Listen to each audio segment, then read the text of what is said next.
இருக்கிறபடி இந்த வேத புருஷர்கள் யாரெல்லாம் ஜெபிச்சாங்களோ அவங்க வாழ்க்கை தோல்வி என்பது இல்லை. நீங்க ராமன் சொல்லக்கூடாதா? சதவீத ராமன் சொல்லலாமா?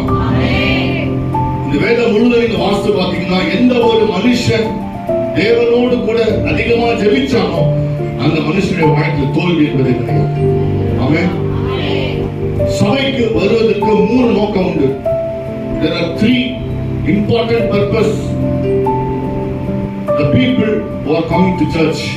சபைக்குள்ள வந்திருக்கிற உங்களுக்கு ஆண்டவர் 3 நோக்கங்களை வைத்திருக்கிறார். நம்பர் 1, நல்ல கவனிக்கணும். சபைக்குள்ள வந்தீங்கன்னா தேவனுடைய ஜெப ஆவியால் நிரப்பப்படும். சொல்லுங்க இல்லையா? சொல்லுங்க. தேவ ஆவியினால ஒரு மனுஷன் நிரப்பப்பட வேண்டும். அதற்கு தான் ஆண்டவர் சபைகளை கற்ற வைத்திருக்கிறார். நம்பர் 2,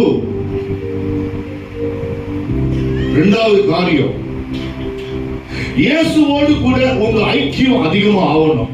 ஆமென் சொல்லுங்க.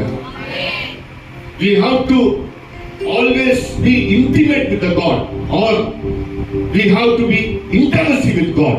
இரண்டாவது மிகப்பெரிய நோக்கம், நானும் தெய்வமும் எப்போதும் இணைக்கப்பட வேண்டும்.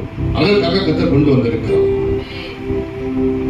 மூணாவது ஒரு நோக்கம், வருகிற ஒவ்வொருவரும் எது உள்ளதோ இல்லையோ உங்களுக்குள்ள நிச்சயமாய் பரிசுத்தான அபிஷேகம் நிறைந்து காணப்பட வேண்டும்.